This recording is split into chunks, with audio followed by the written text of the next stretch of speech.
Yeah, the sun goddess herself.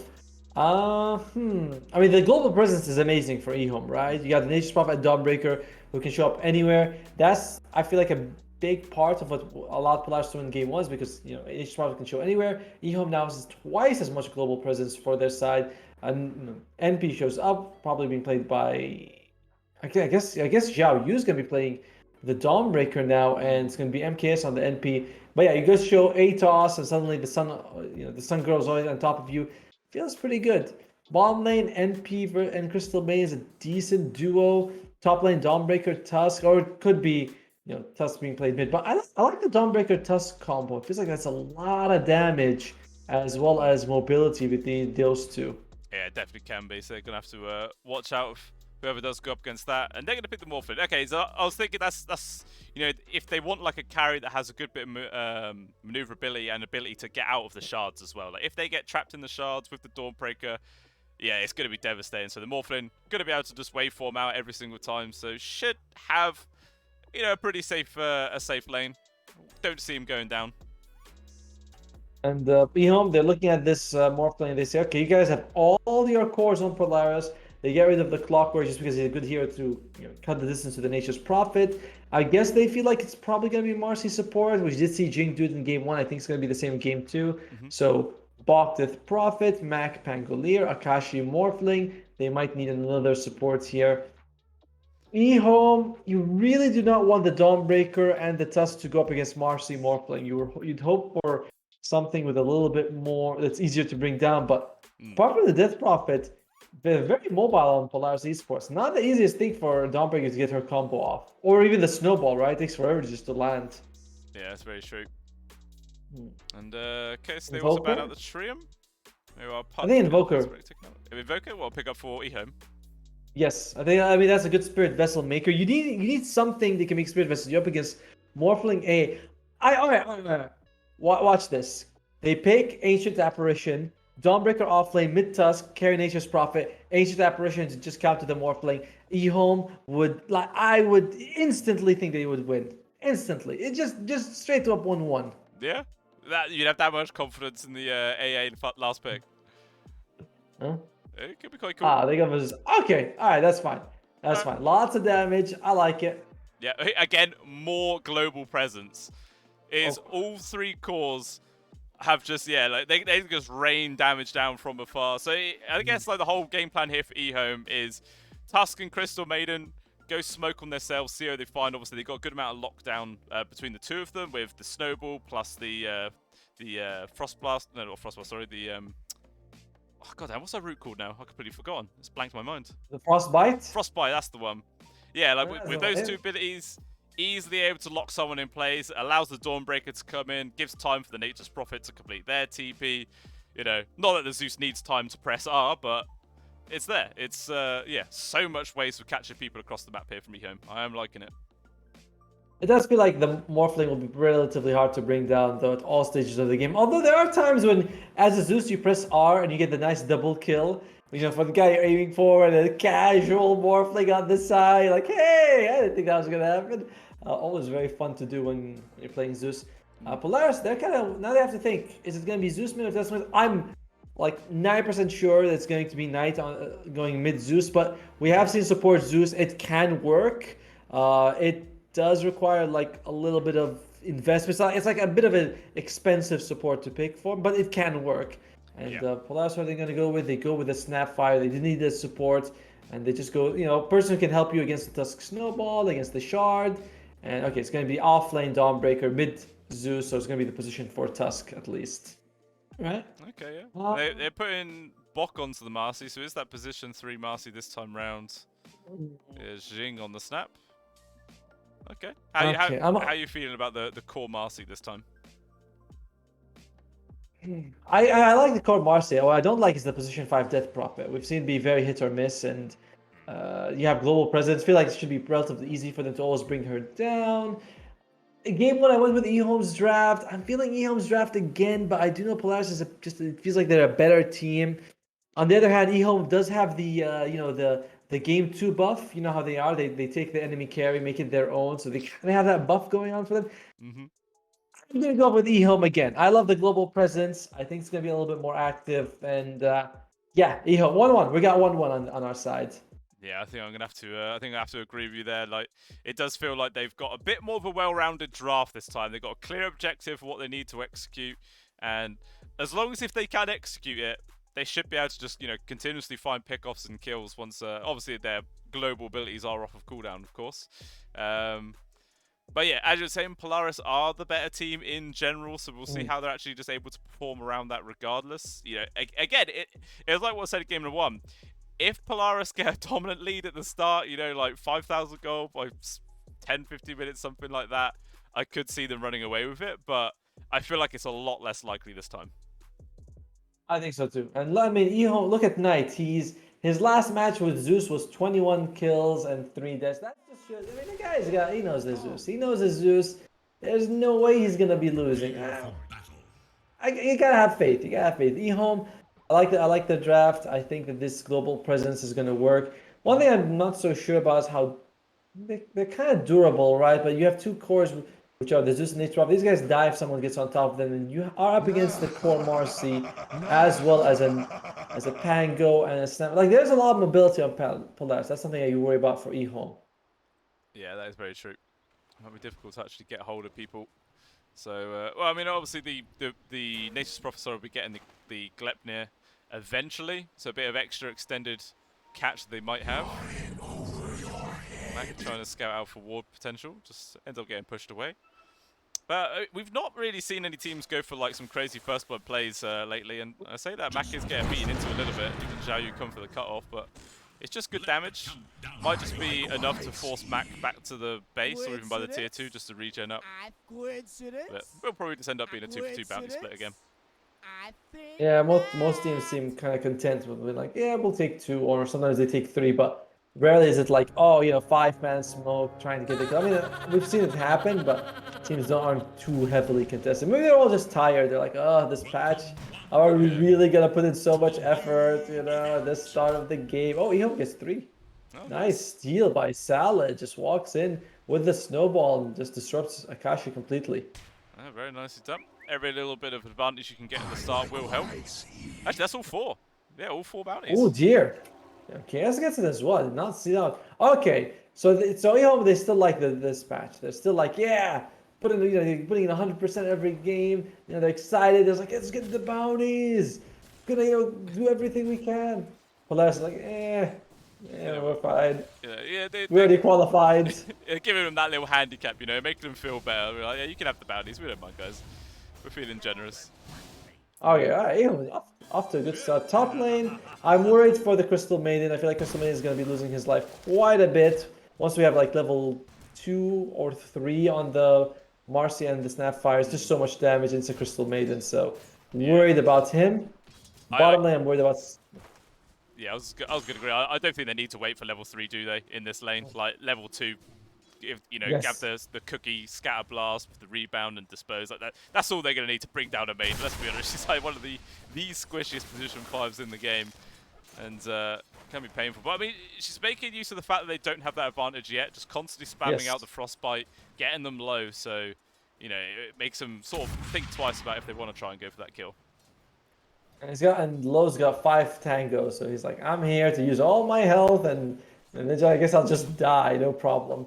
Zhao Yu off to a really good start. He's already got 8 last hits. He's got this giant creep wave next to him. So Sal's doing a good job making sure that he's not being punished like he was in the previous game, because that was really unfortunate. Oh, there you go. MKS actually loses his life. Why kill the Crystal Maiden and go for the Big Daddy instead? Yeah, that's quite surprising there. I guess maybe MKS was just caught a little bit with his pants down, bit out of position, and nice punish coming out there from Polaris to pick up a very high priority kill.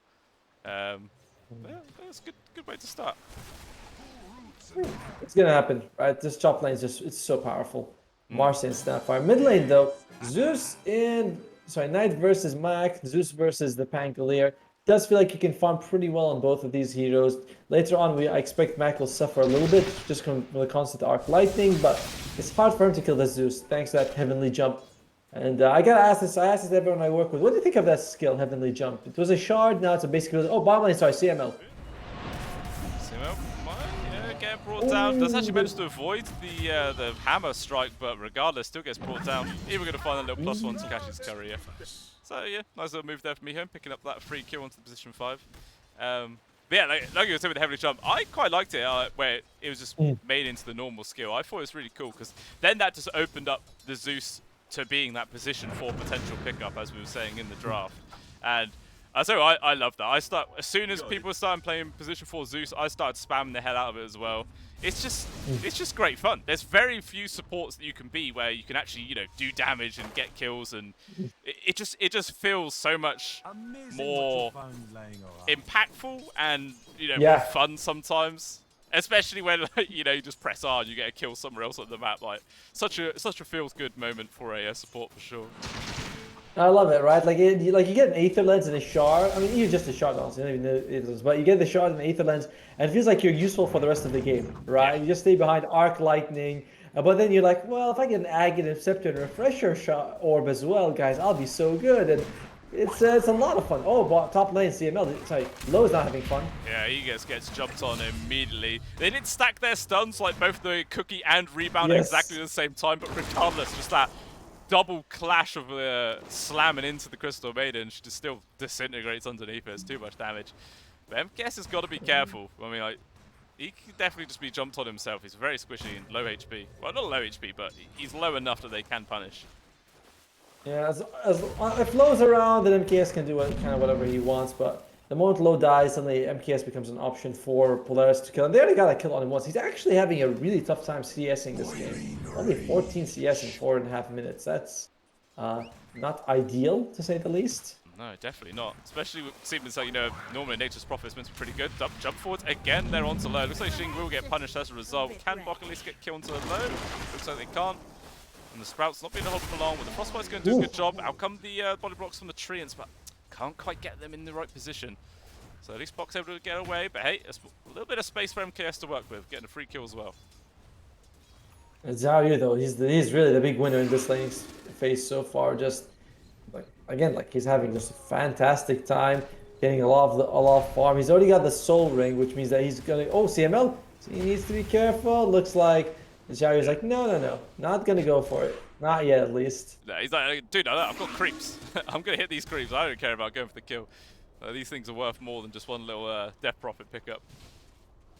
You know, that's proper core gaming, that is. Wants to get as much value as possible, rather than getting potentially kills. And it's like, guys, if you get kills, they're losing value. It's like, no, I want gold. And oh, nice as well. And by Xiaoyu, he gets the big creep as well. So just this bottom lane just really going very well for them. And Knight is very close to level 6, so all of a sudden you're gonna have that. You know, anyone drops just a little bit low health, they're gonna be in trouble because you have a nice Thunder God's Wrath coming on top of that. Yeah, and it's always a scary. And by the way, hits. Yeah. Not just Thunder God's Wrath, right? It's Wrath of Nature at the same time. Like that's a huge amount of damage coming out. Oh, Salad. Get caught, can't avoid the Rolling Thunder. Both supports actually rotate in for this. Cookie forwards on towards back. We'll get the connection there on towards Knight. Can they bring him down though? It's a hard kill. The Swashbuckler actually ends up missing, and now Matt could just get brought down, and he will. Thunder God's Wrath comes on out. Unfortunately there for Knight, the tower actually got the last hit, so the bounty got shared around. But you know, regardless, does punish the overextend there from Mac. As long as Knight's down, that's kind of what you're hoping for. Unfortunately, he already used his ultimate, and he's going to be up fairly soon by the time he comes back to life, so he's going to be more active. That's my issue. Top lane, looks like MKS is going to be losing his life. Yeah, in this 1 versus 2, he's starting to get himself away. Sprout's going to make some space, but you can't escape when there's a cookie. In comes the Snowball, though, trying to make as much space as possible. The final right-click finds him in the trees. Even Low getting involved. Dawnbreaker Ult coming out. Still just about misses the connection, though, onto Bok, and he just jumps away. Oh, no. So double rotations there for EHOME. A little bit get wasted, and Xiaoyu just has to TP back to his own lane. Low was just too far to get the Frostbite off, but I'm surprised he didn't use the Crystal Nova on the trees to get vision. I mean, I'm pretty sure he had it. Like, I was clicking on him, so a little surprised that didn't work out for them. And cost them a valuable kill on Bok, and as well, of course, it's losing their carry. Yeah, that was very costly. Well, yeah, Dota only allows you to make so many of these mistakes, right? Eventually, they will like catch up to you, and you get punished pretty hard. And talking about getting punished low, it's like you will just get brought down. Bot getting involved yet again, and it's another kill there for the old Marcy. Actually, that's only the first one on the board. Seems like Jing's been the one who has actually been getting the ball in that lane. To be fair, I'm kind of surprised that Low only died twice this game, right? Oh, here we go, CML. Yeah, that Death Prophet does not last long whatsoever. Jing also in some danger, gonna have to cookie up to the high ground, but EHOME keeping chase right now. It's an easy amount of damage raining in from Knight. Oof. No way to escape. Knight's having a great game. I mean, one of the problems with the Zeus is he's a bit of not an active mid, but he's a mid that definitely requires farm, you know? Not exactly something like a Pango is like, alright, you're level 6, you're active, you know, you have significant downtime with the Zeus with the Thunder God's Wrath, you definitely want to farm on this here because he scales so well, but Knight, he's been involved in 3 kills, he's been helping his team out, he's already got the Arcane Boots, I think he has a Kaya coming out any second now, bombing Akashi, this seems like a wishful kill if you ask me. Yeah, it's very hard. I mean, this is 3 points as well into Western Shift. I'm not quite sure what they're expecting him to achieve right now. Akashi's sort of standing his ground. And in comes the help there from Mac. Double damage room also activated. Oh, unfortunately, the attribute actually pushed his way. Nice shard block actually denying the access there for Mac. And that doesn't work out too badly there for EHOME. Like, sure, they don't get the kill, but it does force a rotation from the Pangolier. You know, causes him to miss a bit of farm and just provides extra space there for the Zeus and whatnot to work with. I was a bit worried. I saw Akashi go full Agi for a second. I was like, oh, what Thunder God's Wrath could get the kill, but he doesn't throw it, so... Yeah, a bit lucky for Akashi. He's got the infused raindrops, but only 1 charge, so he needs to be very worried if that time's out. Yeah, that is very true, actually. Gotta be careful. Because, I mean, already it's like half of his HP is literally the damage threshold of Thunder God's Wrath, like where he's currently sat on this amount of agility. There's always going to be, you got to be cautious. You can't forget. As soon as you forget that there is a Zeus, that is when you die. Yeah, I love it when you play in pubs and in one of the games and you get him and you're like, all right, he does that. I forgot. He presses R. It's painful. I die. Mid lane though. Getting involved, trying to go on towards CML. There's obviously a Death Prophet, so sustains quite a while with the Spirit Siphon, but still not enough to actually keep him alive. Killing spree now for Knight. This guy's having a very good time. Top of the net worth chart. About 400 gold ahead of his counterpart mid laner. Not like a very dominant lead, but yeah, he's feeling comfortable. I think it feels more than 400 though, right? Because the late game, the Zeus is such a threat, whereas Pango, I'll say he falls off a little bit. It's not like he ever becomes useless or anything like this, but he does become a little bit less. At least the damage of the hero becomes less valuable. The control is of course always good. Top lane. True. Looks like Lau in some real danger again. Good committing Mormon's Kisses just for good measure to secure the kill. I mean, I think if they're just the slow allowed box to get the final right click in. Tower also falls, so objectives being picked up there for Polaris. Zayu is going to go for the Desolator on the Dawnbreaker. Pretty solid items. I think that people have been testing a lot of builds and they were like, all right, the Deso is probably the best one for this hero, just because the Mice armor goes really well with the Starbreaker. And of course helps you, the luminosity as well. The crit just adds so much damage. However, Zayu might be losing his life. Okay, all right. That was strangely placed rebound. That was interesting. All right. These things happen. We can't focus on it too much. You miss a couple of skills every now and then. I think that's a few rebounds we've actually seen off the mark, but it happens. Maybe that's just like a warning that, like, this is our neighborhood. You show up, we're gonna kick your ass, Zayu. But all right, they're still going for it. Yeah, they're gonna try and poke on Bok right now. Even gonna commit the freeze and field, the stun from the snowball, and Bok is down. 3 kill spree. The kill spree going over towards Salad there, so a little bit of a cash injection for the old Tusk. Sure, he's gonna be happy about that. He's actually pretty fun. Yeah, I was half expecting the Zeus, right R button just to get killed. What? Okay, CML was ganking him and he died to the neutral creeps. Okay, I was wondering what the hell happened there from KS. I was looking at him. I was like, wait, I see the Death Prophet ultimate come out. Is he farming a stack? But no, it was like I said, MKS dies. At least CML doesn't get anything out of it, but shutting down MKS for a little bit is going to help. And he's not really farming too well on this nature swap. He's got a hand of Midas, but He's dead and it's off cooldown, which is, as we all know, one of the worst feelings in Dota. Yeah, it really is.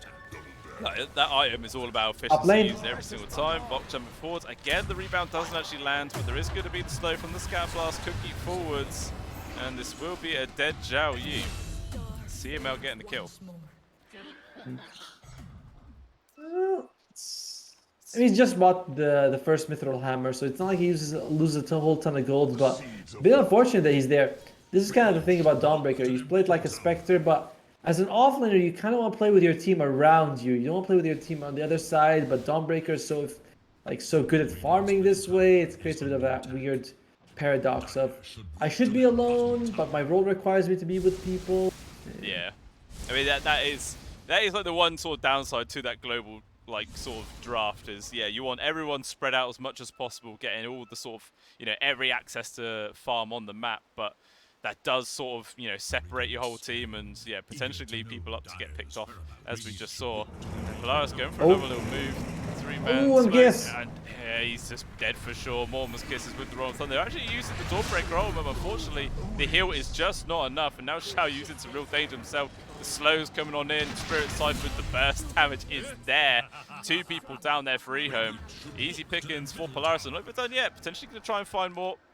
Lau is getting pressured. Thunder God's Wrath coming out, but mainly just Vision and anything else. Oh, the snowball just barely saves Lau. Going to turn around with the freeze and field, locking him in. He's going to do a tremendous amount of damage, but still, both the supports of EHOME do lose their life. Knight is still in the general vicinity, and CML, feeling pretty ballsy, trying to stand his ground versus the enemy mid laner, but has to just try and run away. And can he survive the burst damage that's going to be chasing him? Not so much as MKS is there. The global presence starting to show itself. Oh, MKS? Okay. Well, he was getting a little bit carried away, but yeah, ends up just falling back. So, what's that? 4-for-2 trade they're favoring Polaris? Yeah, they're happy with that exchange. And I wonder if they're going to think that there's a ward there for EHOME, because that's the second time they kill MKS in that area. But they just scanned and they found him there. They scanned, they're like, oh, there he is. And they get a kill on him. It's very unfortunate for MKS. That area seems to be very dangerous for now. But it's not too bad in terms of farm. Xiao Yu is the one I'm a little bit more worried about, because as a Dawnbreaker, it's kind of like a Tusk, right? You can farm a little bit better and you skill a bit better, but you do want to be a little bit very active in this stage of the game. Bok, though, that's the one they want to go for. He does not have a BKB. Snowball coming in. Ichards will trap him. Doesn't get the first stun land, but regardless, he's going to try and turn around with his ultimate, but there just seems to be too much stun control, and he will be falling. A nice little kill pick off there. Again, another kill credit for Knight. 5-0 and 2 on this mid Zeus. And, I mean, he has actually been overtaken by Akashi there for first position of net worth. But he's still up there, he's still doing fine. He's got his Ether Lance, he's got Kaya. Oh yeah, Matt committing the Rolling Thunder. Can he get the grab onto Xiao Yu? Looks like he will. With the roll-up, turned around. He's one more connection with the swashbucklers there, trying to get the +1 to Salad as well. MKS getting involved. He's going to see if they can bring down Mac, and they can with quick burst damage. Takes him out. Lau at least losing his own life in the mid lane. Interestingly, they left Salad. He did have the ice shards available the whole time, but he wasn't actually willing to save his friend. Top lane, MKS. Oh, the rebound. Oh, the cookie. And yeah, it's going to be tough. Yeah, okay. I think every single time they've stacked those 2 stuns just for good measure, like both leaping in at exactly the same time. But it doesn't matter, the burst damage that comes with it is enough to just secure the kills regardless. And yeah, it's like cinematic thing, They're like, look at us, the 2 girls jumping in out of nowhere, at the same time. Like, you'd be shocked. You're like, oh my god, look at them, Granny and Maid Girl are kicking my ass. All for the style points. Pretending it's like a Marvel film or something. Got to have that superhero landing. They both just connect. Oh, talking about getting connected. Akashi. Wow, he just gets burst down. I think Salad must have found him there before he got the strength morph off, and yeah, the quick burst comes in from the Zeus, and that's an easy peasy kill. And that's what happens when you go full Agi. You are always at risk of this, especially against the Zeus. And Zeus, he's getting very close to this Aghanim Scepter. He already has the Shard, Kaya, and Aether. He is massively farmed on the Zeus right now. Yeah, it's going to be a scary thing to deal with. Oh, jump forwards there with the Tusk again, trying to get the burst onto CML. Hill comes on through with the mechanism, and Double Spirit Siphon will force EHOME to disengage. But regardless, Knight feeling comfortable to keep poking in from afar. I think they actually, they managed to get the spot there onto Bob in the trees, trying to get the stun connections. Mormon's Kiss is raining on through. And they will actually punish Xiao Yu for his over-aggression. Actually, Salad trying to go for this little pausing play of 1 versus 4. Doesn't end up panning out. Akashi diving in very aggressively himself, but it's just going to be him backing on out. I say that. Max here, Rolling Thunder, going to get committed. First stun connection is there onto Knight, slowing him down with the defusal blade. And it's a dead Zeus again. Even Loud potentially going to lose it. Oh, Mac! He actually managed to purge away the frostbite there with the roll-up. And that was very, very quickly EHOME just dropping hero after hero after hero. 4 deaths, and they don't get a single thing out of it. Yeah, the firstly one's for CML, and he's not as easy to bring down. And not only does he have a Spirit Siphon, but he's also got Hood of Defiance. So that magic damage from the Zeus is severely negated. I mean, maybe like, you look at it, it's only like 13% extra magic resistance, but it adds a lot with the health regeneration, with the active. So they weren't able to bring in, but they were committed to getting that kill. Sal jumps in, loses his life. Xiao Yu also lost his life very early. And Akashi, sorry, not Akashi, sorry. Knight was caught on the way out, low as well, because it's a Crystal Maiden. When your team dies, it's kind of in the contract to die as well. Yeah, that is. Otherwise, you know, people are like, why is the Maiden surviving and not me? Must be doing something wrong. Oh, Salad does get waveform through, but no sort of follow-up there. It looks like maybe EHOME wants to try and turn this fight around. They do jump immediately on towards CML, could get the burst damage there to take down the Death Prophet. Does also just trade for the Observer Ward. Lau losing his life somewhere else. Mac was able to get the pick off, and Xiao Yu though under attack. Well, the Snowball actually runs out before it gets the full connection, but regardless, with the pullback, he will get brought low. Even Mac gonna get this Rolling Thunder connection on towards Knight, should get the full lockdown. And Polaris, they're really starting to gain momentum now in this game number 2. Interesting skill build coming out from Knight. Usually we see people go for like a 4-1-4 build, maxing out the Heavenly Jump, taking the Heavenly Jump talent at level 10, because the cooldown does go from 22 seconds to 10 by this point. And there are a few times where he dies and the cooldown, it's like 7-6 seconds he would have had it. So definitely would have helped if he had more. Top lane MKS, are they going to go for this? Yeah, I guess the straight was not going to happen. That was wishful thinking. It was. Oh, he gets caught from the rebound there of Bot. Cancels out the TP. That's another death there for MKS. This carry Nature's Prophet is just not really getting anything done this game. He's still top of the net worth for his team, but you're right. Like, he has just been suffering. I don't know. I'll be honest. I'm not really sure what that thinking was. It's a Morphling with a BK, with an Aegis. And it's Tusk as well as Nature's Prophet. So like a whole lot of lockdown, so that was weird. Oh, there we go. Yeah, lots of spells getting tossed out here and yonder. Freezing field, not really getting much connection there from Lau, but doesn't Xiao Yu into the backline. It's going to bring down Jing, but so will Salad. And Mac trying to get on top of Knight right now, but he hasn't got much HP to work with. He's going to have to just retreat, otherwise the quick burst damage from the Zeus will bring him low. Not before Bok, though, just jumps in casually and finds a quick pick off there onto the Crystal Maiden. Akashi would get involved, turns into the Zeus himself, and just brings down the enemy mid lane. Oh, the Nature's Wrath, though. It does at least get rid of the Aegis, but, I think still Polaris coming out just slightly ahead. I mean, all they lost was, what, 2 supports? And they get so much out of it. It's turning really scary for EHOME. The win percentage, 84% in favor of Polaris. Xiao Yu did get, 4 damage on the Desolator from that fight, that adds up. But I think he needs like 400 damage on it for it to be really worth it at this point. Yeah. I get props to Mac on the Pangolier. It feels like every time he's just always getting a good roll up, and Xiao Yu loses his life. Yeah, I'm not really sure what Xiao Yu was doing here. He's literally in the enemy's jungle with 0 vision around him, just completely in the middle of nowhere.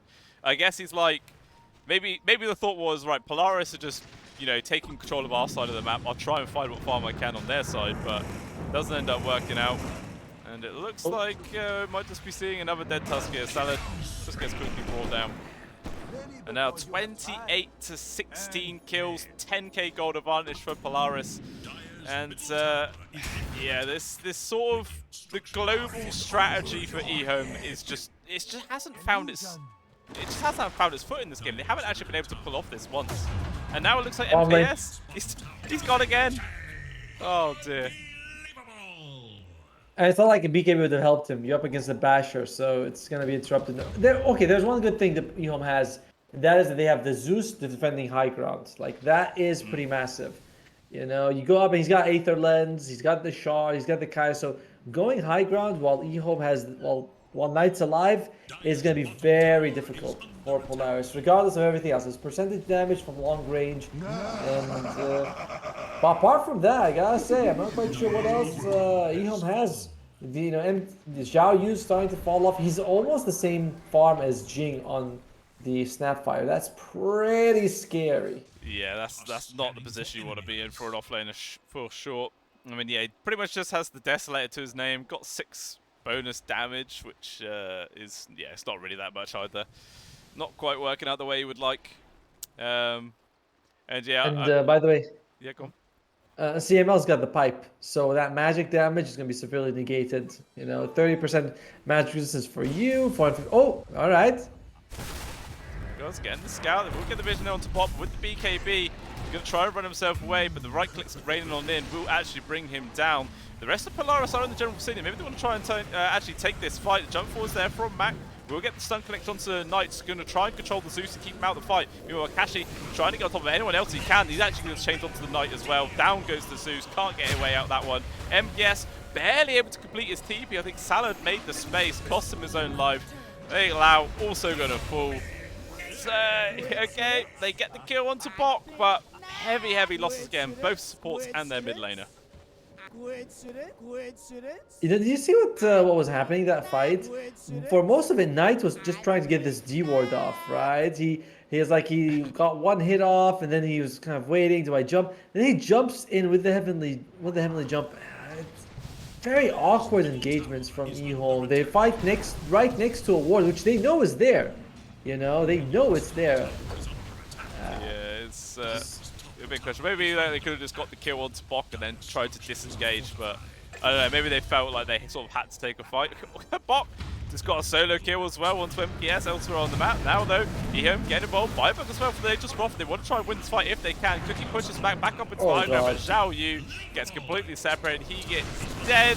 Can Mac at least disengage? No, he can't. Damage is going to be raining on in. They find the grab, another buyback getting expended in from the EHOME. They're really sort of throwing all their eggs in one basket, but Polaris, they just back on out. They get 3 kills, 2 more buybacks, and all they lose is their Pangolier. It's another big victory. When we said before, Polaris, we believe they're a stronger team. They're just moving. All right, CML does die. So a little bit something for EHOME. Roche might be up for a mid, but I don't think that matters too much for them. All Polaris is going to be alive in the meantime. Maybe they could get the outpost here for EHOME, establish some map control, but it is rough. Luckily, you are up against a Morphling. We know these players tend to go full Agi. Yeah, Akashi's gonna be fine. It's like if you're up against an Ursa or Wraith King and you're behind you, like that's bad. But you're up against a Morphling, you're like, at least maybe we can kill him when he goes full Agi. Maybe. Yeah. It is just literally banking on your enemy making a mistake. Like if Kashi just gets caught out. I mean, even still, a vast majority is already shifted into agility, but he still has 1800 HP and 49 armor. But I mean, obviously a large portion of EHOME's damage is magic with the Zeus, but even still, it's a very tough kill to find. MKS? Oh, he's okay, he's fine. Oh man, poor MKS has just been hunted this game, 6 and 8. Yeah. Hunted. Mac will actually get brought down, even committing the Solar Guardian there from Zhao Yu. But Polaris, even though they're in a 4 versus 5, they're still coming over to maybe take this fight. Smoke on smoke action though. Who's going to get jumped on? It will be Knight, but he doesn't have much mana this Zeus. He can't accomplish too much. There is going to be Snowball trying to lay this out. MKS, they're getting very low. But there are Kashi just picking off the backlines all on his own, and everyone from EHOME is dying. It's tap out. GG's called. EHOME are done. They do not want to stay in this game any longer. And you can't blame them. You cannot blame them. This game was just rough from... I mean, the whole series was very rough for them. Game 2, a tiny bit better, but the global presence was clearly not working. And if you're EHOME, you already have another match right after this. You want to enter that with as good a spirits as you can. And that's the one that kind of matters, right? Like, you can lose to Polaris, but you cannot lose to Myth Avenue Gaming. Give them the chance to like slip by you and make it to the playoffs. But god damn, Yeah. tough game for EHOME. Really, really tough. It's just Polaris showing why they are one of the best teams in this tournament so far. And I think, as you were saying, I think now they have actually overtaken Zerja for position 1 now with this 2-0 victory. So, yeah, they Let me are. check. I believe that's the case. Yeah. Yeah, so there you go. They are officially the best team so far in this tournament. Very, very strong. And it just, that's proof why. They just wiped EHOME. Even when it looked like EHOME could potentially get some work done, didn't matter. Just didn't matter. I mean, we thought it would be a little bit of a closer game in general, but even both drafts, I still feel like both drafts kind of favored EHOME, but Polaris just played it so much better. And this game, Zhao Yu, he had a decent laning phase, but MKS just suffered. The whole game, they kept chasing MKS, getting kills all on the mountain. This is an Nature's Prophet. He can be anywhere, but he was mostly spending time in the grave. So, unfortunate in that situation. Well, now we know, right, that the EHOME strategy of stealing the enemy carry does not work anymore. Like, it worked in the previous series, but not this one. Like, MKS just couldn't really get much done on the Nature's Prophet, and every single time the Nature's showed himself, really, he just got jumped on. There's so much easy reach there from Polaris, and he died in seconds. And that is obviously Polaris bumping up their Marcy win rate even more. It was 81% already with 16 matches, so now it's going to get even better. So I think any future games versus this team, that has to be a priority ban for sure. Yeah, it's they're too flexible with it. They played in the off lane, they played in the carry, they played in the position for support. At some point, you're like, if we keep it, we're gonna keep guessing the entire draft. We're guessing which lane is it gonna go, who's it gonna be playing at, and it's not like it doesn't scales bad. Late game, you just get BKB Basher. You're always gonna be controlling the enemy carry. It's true, yeah. It's just such a versatile pick.